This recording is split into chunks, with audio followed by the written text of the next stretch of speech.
Good evening. Welcome to episode 173. As always, let's start with our gratitude attitude. So, if you would please gently close your eyes.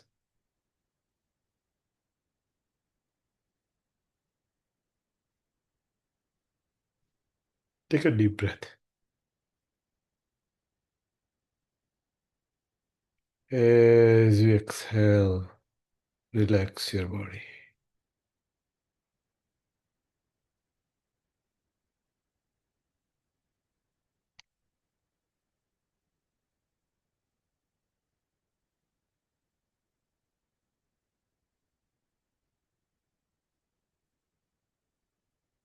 Take another deep breath.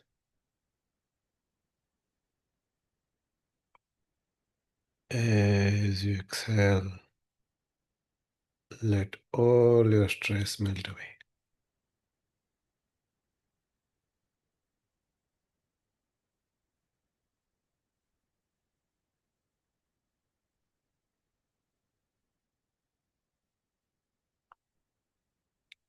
Take one more deep breath.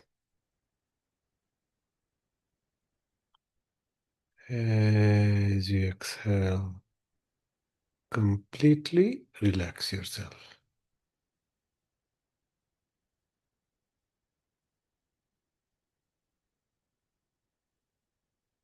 Now, think of one thing that you're thankful for that happened in the past week.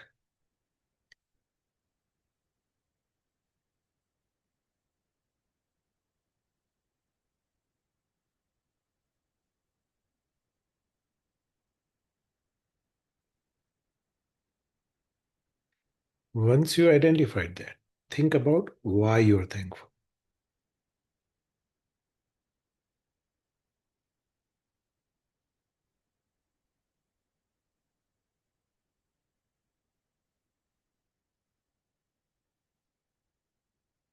And now let's set it free. If you're by yourself, say it out loud what you're thankful for and why. If you're with someone, tell it to each other.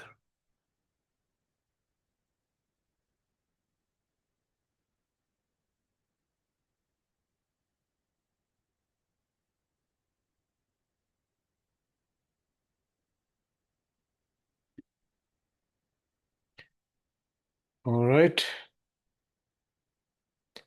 So last week, we started talking about mind and how there are three types of minds. Because you guys wanted it, so we thought we'll continue with this series on mind. And today, I want to talk about a little bit in detail. So when it comes to function of the mind, it divided into primary mind and mental factors. And the primary mind is the same as what you call your very subtle mind, your consciousness, your soul, whatnot, right? Mental factors are the ones that identify the attributes of an object. One thing I want to point out, primary mind and mental factors are not two separate entities, right? They're one and the same, they're part of mind. You can think of it as if like a primary mind is a flame, and then the mental factors are the rays that come out of that flame. So they aren't separate from each other, right? There's no one without the other. And there are five mental factors. And if one of them is missing, our primary mind cannot cognize the object. And these five factors are called feeling, discrimination, intention, contact, and attention. And we'll break it down for you. Let's start with feeling. Feeling experiences an object as pleasant, unpleasant, or neutral. Discrimination allows us to identify the object. It distinguishes one from the other, right? Intention helps us move the mind towards an object, get involved in the object. Contact perceives an object as pleasant, unpleasant, neutral, similar to feeling. Actually, contact is the basis for feeling. And then attention focuses our mind on the object. And we'll go into detail for each one of these things. Let's start with feeling. Feeling, like I mentioned, can be pleasant, unpleasant, or neutral. So one just side note, enlightened beings only experience pleasant feelings. So being in God realm, you experience pleasant and neutral feelings. So enlightened beings are top, then God realm, right? And then in human realm, we experience all three types of feeling, right? Pleasant, unpleasant, neutral. One thing to point out, when you're sleeping, we usually only experience neutral feelings because that's you are in a very subtle mind. But when you're dreaming, which is a subtle mind, you can experience pleasant as well as unpleasant feelings. I mean, I'm sure you all have come across that, right? When you're dreaming and you get scared and get up. So the general function of feeling is to experience the efforts of previous actions or karma. Buddha said that fully ripened effects of karma can only be experienced on consciousness. So positive karma result in pleasant feeling, negative karma result in unpleasant feeling, and neutral karma results in neutral feelings. So and that's where I want to point out, like, we tend to think that pleasant feelings come from pleasant objects, right? This guy is nice, he's making me feel good. Or I really like my pizza, I'm having good feeling. But if pizza had pleasant feelings, right? And I talked about this before, you would keep feeling pleasant even after you eat the 20th slice instead of throwing up, right? So it's not the pizza which is making you feel good. It completely depends on your karma. Take medicine, for example. I think that's a perfect example. Same medicine that cures one person can have a deadly reaction for someone else. Think about that, right? If medicine had pleasant feelings, then it should work for everybody. But some people, have a violent reaction to it. So function of contaminated feeling is induced three poisons in the form of attachment, hatred, and ignorance.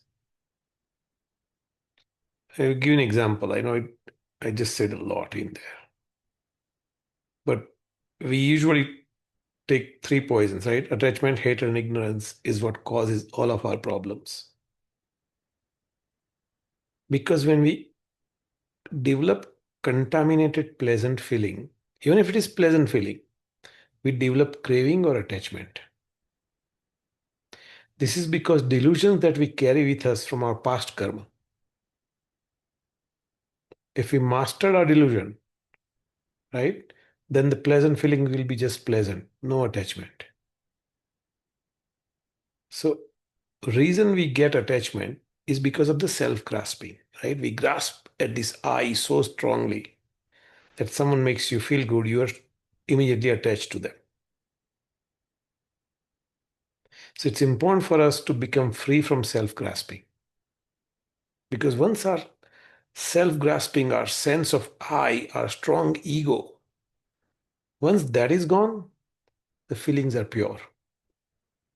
Now we are free from attachment, we are free from anger, we are free from ignorance. Next, let's talk about discrimination. So every object has features that distinguish itself from the other object, right? You go to your Google photo, it will say this is you and this is not you. So function of discrimination is to apprehend one object from other. That's it. nothing beyond that. When our eye consciousness sees a tree, it says, aha, that's a tree, based on its characteristics. But a newborn cannot recognize a tree. Think about that. And I know discrimination is a dirty word, nobody likes to say it, but all discrimination means is this and not that. Nothing more, nothing less. Right? Computer, not phone. Pillow, not mattress. Right? That's discrimination. And discrimination is associated with six different things. Eyes, right? Your eyes can dist- distinguish objects. Your ear, tongue, nose, body, and mind. If one of them is missing discrimination, it cannot identify an object. Because if you have faulty eyes, let's say, right, you won't be able to identify one from other. Now, there can be mistaken discrimination and unmistaken discrimination. So all of our delusions, our anger, our attachment, our hatred, our jealousy, those are all called mistaken discrimination. Because when we get angry, we identify something or someone as inherently unpleasant. Think about that. I hate that guy. Right? We think inherently that person is bad. But nobody's inherently bad, right? Their mom loves them, their dog loves them, right? We may not like them. And same thing over attachment. Mistaken discrimination identifies an object as inherently pleasant, which is not true either, right? Oh, he's so cute. Yeah, until he doesn't take out the trash, and now he's the worst guy in the world, right? So both of these are mistaken discrimination. Because object itself is never pleasant or unpleasant. It's all in our head. It's all in our mind, right? It's the mind that perceives an object as pleasant or unpleasant. And there are many causes of wrong discrimination. Previous karmic imprint is one of them. Familiarity, listening to wrong advice, right? Contemplating wrong reasons. All of these are the reason for wrong discrimination. If we live a life with negative karma, right?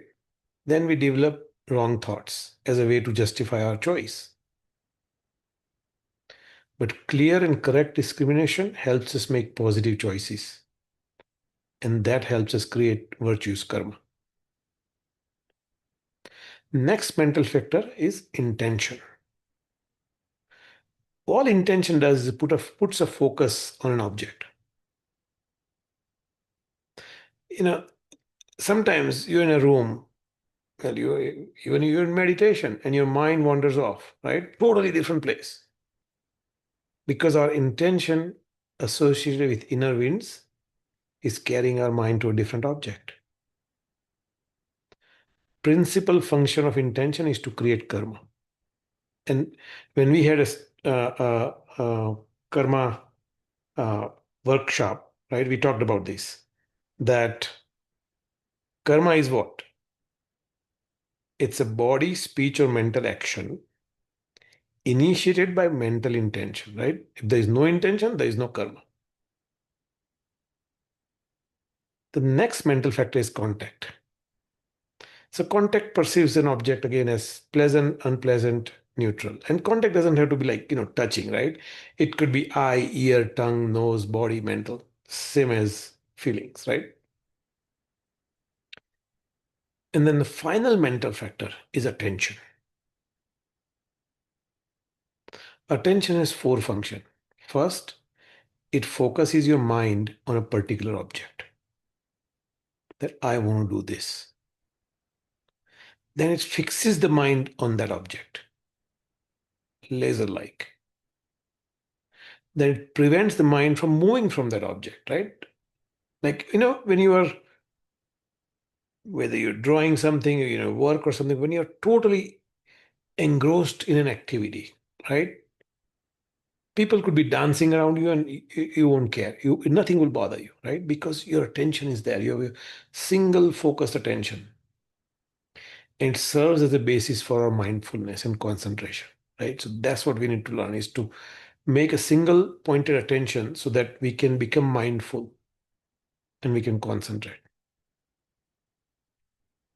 Because to develop mindfulness and concentration, we must develop a strong and stable attention. Without that, we would not have that. So I know it's a lot, but hope it makes sense in some ways. So, what I want to do in our meditation today is do this absorption of cessation of thoughts. It's a mouthful, okay? But all it means is we're going to sit there without any thoughts, any feelings. And that's why I want to do this, because we talked about feelings, right? Feelings is what creates uh, pleasant, unpleasantness in our mind. So we're going to sit there without any thoughts, any feelings, as if we are a piece of wood, right? If you take a piece of 2 by 4, right, it has no feelings, it has no attachment, it has no thoughts. So we're going to pretend that we are a 2 by 4. Okay. Now, one caveat for those of you who are new, uh, somebody asked me a long time ago, what do I, can I breathe? Of course, right? Even though a 2 by 4 does not breathe, we need to keep breathing, right? So make sure you keep breathing. But beyond that, we're going to just sit there. And I'm going to guide you through the whole process, right? So let's begin. Please get into your meditation posture. Hey, Nirav, since I'm new to it, can you describe the meditation posture? I mean, I know, but I still wanted to follow it right way, Oh, if you this don't one? mind. I'll Uh-huh. just follow my prompts. Okay. I'll make sure you'll be just fine. Okay. Sounds Just good. follow my prompts and you'll be fine. Okay? Okay. Yeah. Mhm. Right. So please get into your meditation posture. Your back straight, spine upright,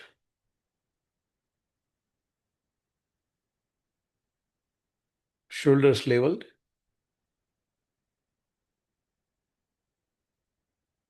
Gently close your eyes.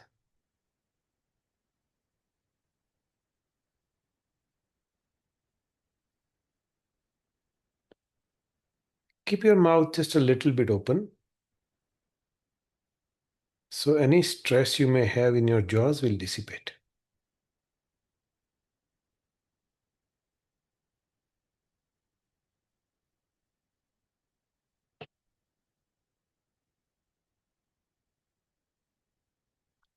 Palms in your lap, right over left, thumbs gently touching each other.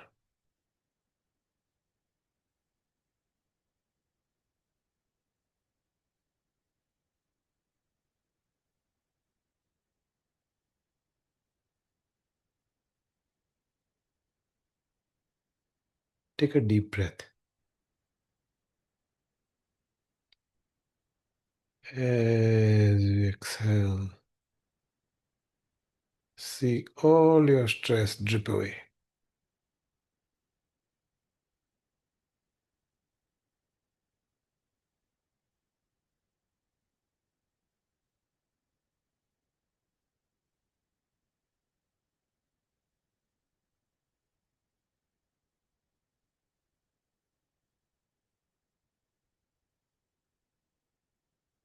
Take another deep breath.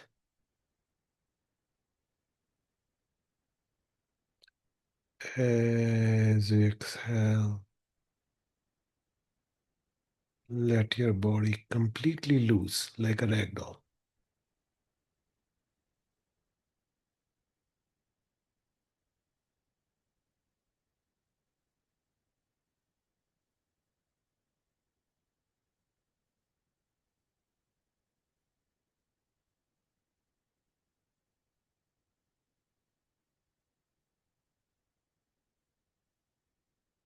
Now, bring your attention to the sensation of your breath at your nostrils.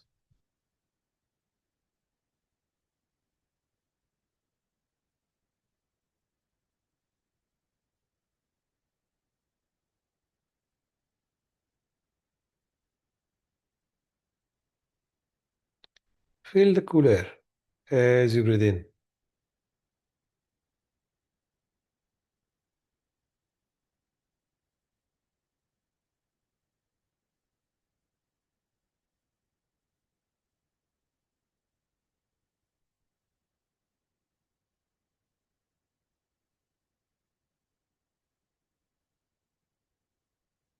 Feel slightly warmer air as you breathe out.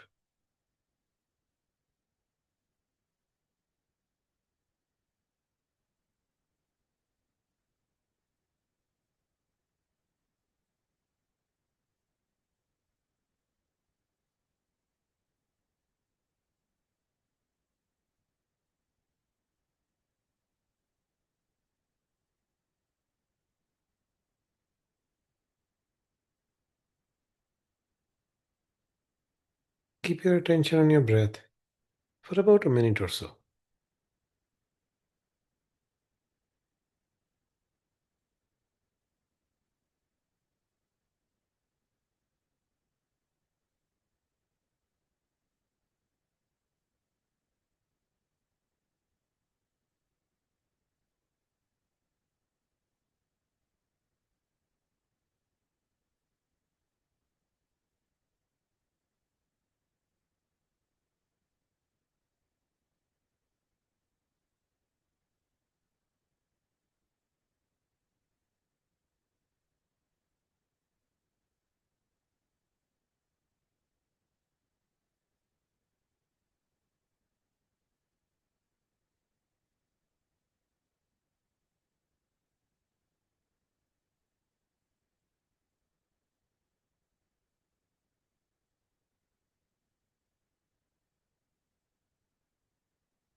Now bring your attention at your heart.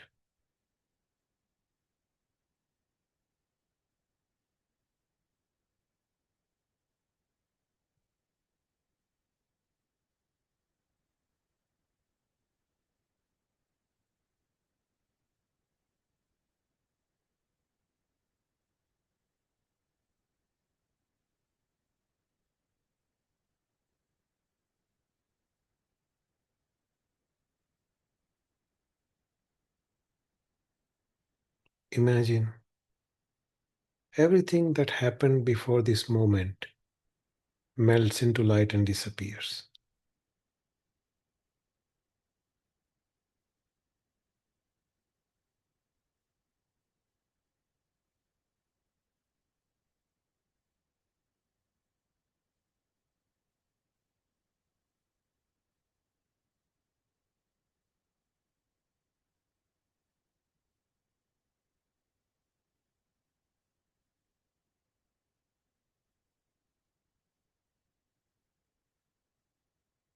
Things that have not yet happened are not real anyway.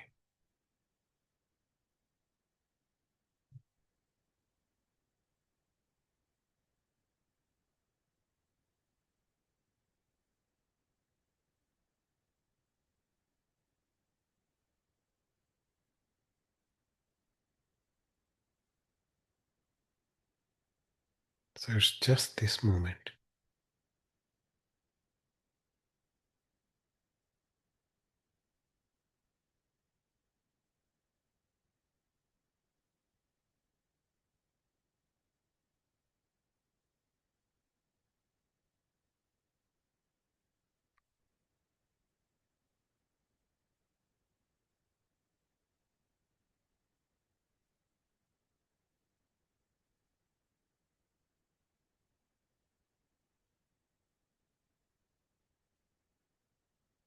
Enjoy the peaceful nature of your root mind in this moment.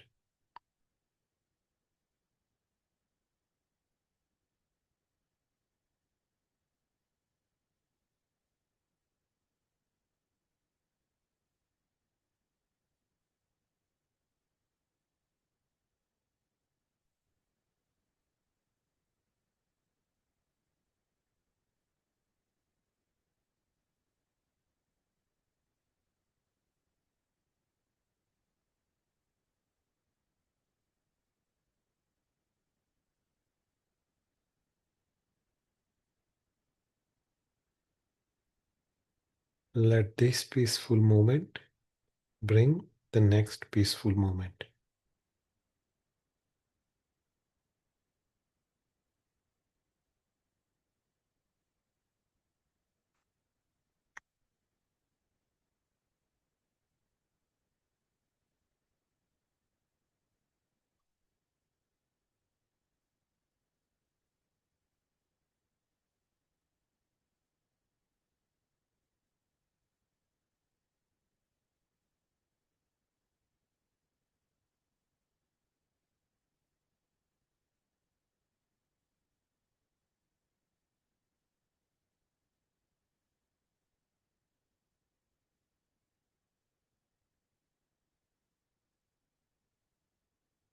Remember, there is nothing to do.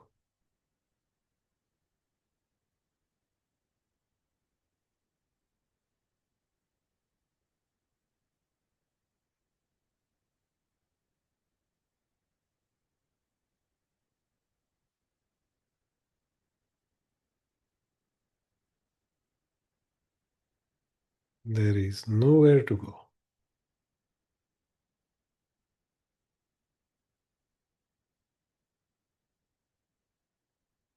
Just enjoy.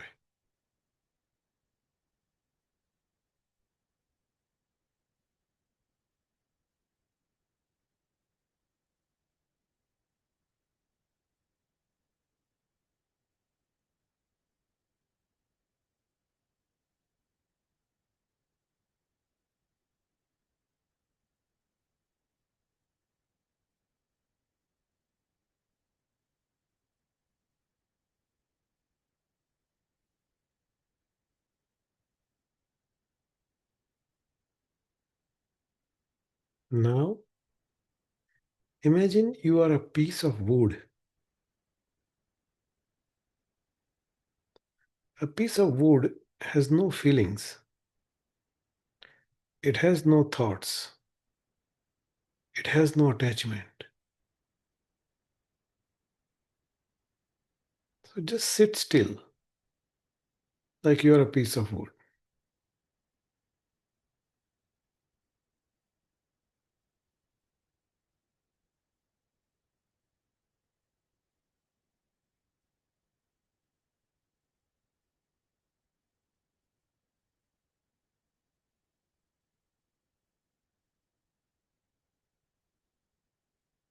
No thoughts.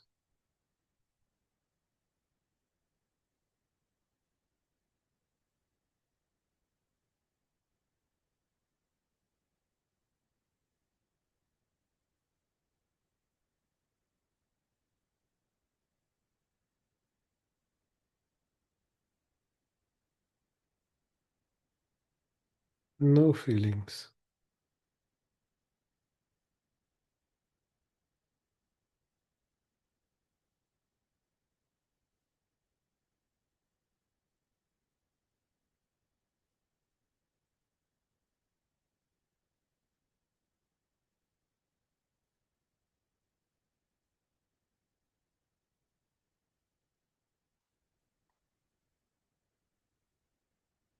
Just stillness.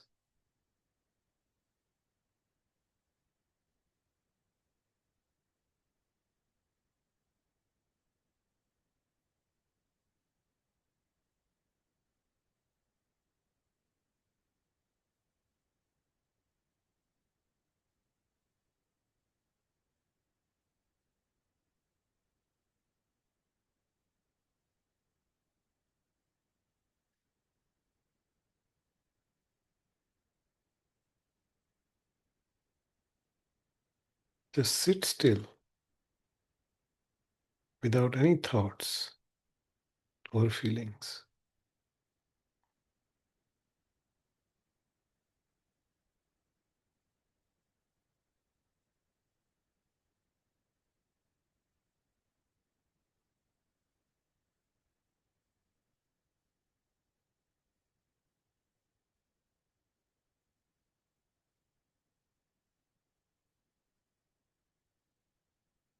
No thoughts.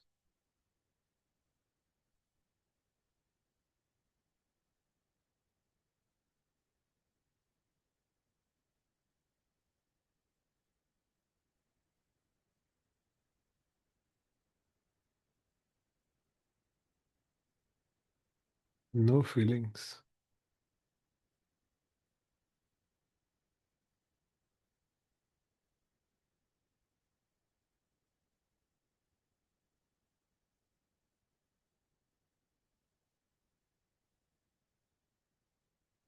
Just stillness.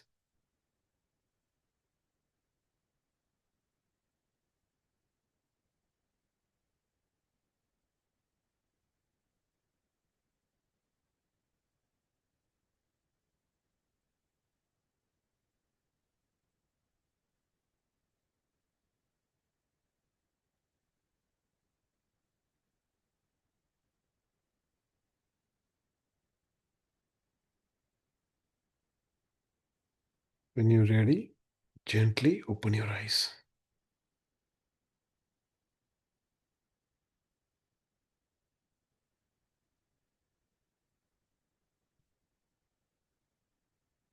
Any questions?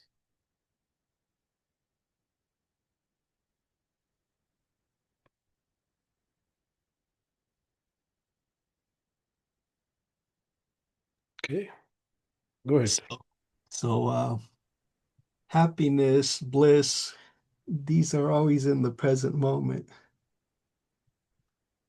Because if you think about happiness in the past,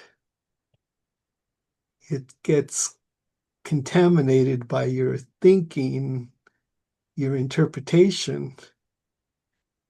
And if you think of happiness in the future don't exist. You can only have happiness, bliss in the present moment.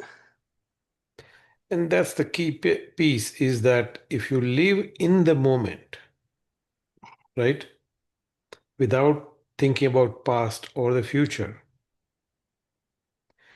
then there is always happiness because in the moment, right, unless you are going through something terminal, that's a different story. But for most people, on most days, right, there is happiness in the moment. But unfortunately, we refuse to live in the moment. Either we are thinking about something that happened in the past, good or bad, right? That somebody said something to me, or oh, that was so nice, whatever that happens to be, or we are dreaming about the future. The past is the past, nothing you could do about it. The future is not even here, so absolutely nothing you could do about it. Only thing you could do something about is this moment. And if we live in that moment, happiness usually follows. Right? It's a very simple formula. Unfortunately, we just don't practice it, right? Mm-hmm. And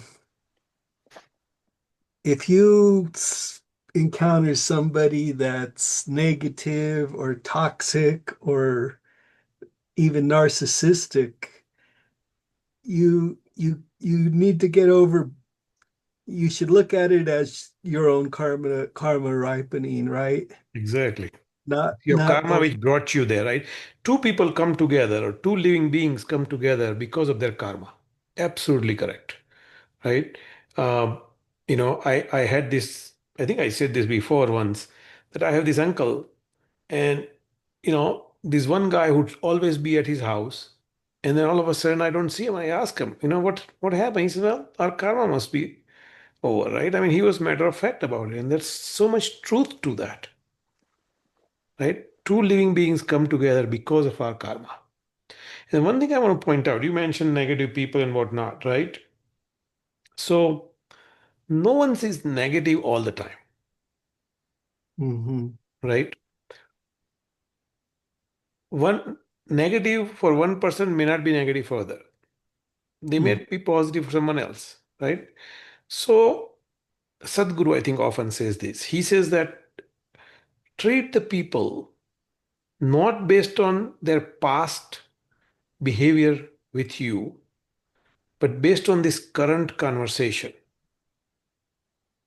If in the current conversation they are negative, then stop it, move on. Absolutely. But if the current conversation is not negative, then don't think about, oh, they used to be negative, because that prejudices your mind, right? And makes the conversation poor at best, right? Yeah, it's like you're bringing you're bringing the karma You bring your prejudice. present into your present experience. But the thing is, I don't know if you've ever know anything about narcissistic personality disorder. Yeah, There are people like this, stay away and from them. it's still what? Stay away from them, right? You think Why that's best? why contaminate your mindset? Because see, you start thinking about this narcissistic person, right? All of a sudden, you are giving rent-free space in your mind to them, Hmm. right? They don't even think about you, Right. right? You are not on their radar. Hmm. But They're think, in, go ahead. they're in their own movie. Exactly. And then why then, you know, let yourself be disturbed, Yeah. right? That's the key. Thanks, Nirav. Absolutely. Falguni, any other question from you? Actually, I was listening and then I forgot my own questions. I have so many questions. Do you like allow us to ask the question while you are like doing it? Mm, Because really, I prefer we do questions at the end. at the Only end, reason okay. But being maybe that, I, this is rhythm going on, right? And a okay, lot of time questions you may have, it goes, it, yeah, it will answer, three sentences later, right? yeah. So that's why we try to keep the Q&A after even After. meditation, right? Mm-hmm. Because now your Mm-hmm. mind's calm. Mm-hmm. So, but yeah, but while I'm talking, if you have questions, just please write it down and we can. Yeah, that's what I'm going to do it. Write it down, and Yeah. so that way I don't forget. But how do you practice living in the present? Oh, that's the $1 million question, isn't it? So mindfulness is the key, right? And the way to Mm-hmm. practice mindfulness, I just say this: keep, take 10 deep breaths every hour. Okay. Okay, because you have so many things going on in your life.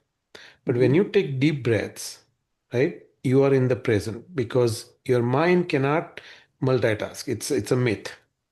So when you're Mm-hmm. focused in your breath, you are in that moment.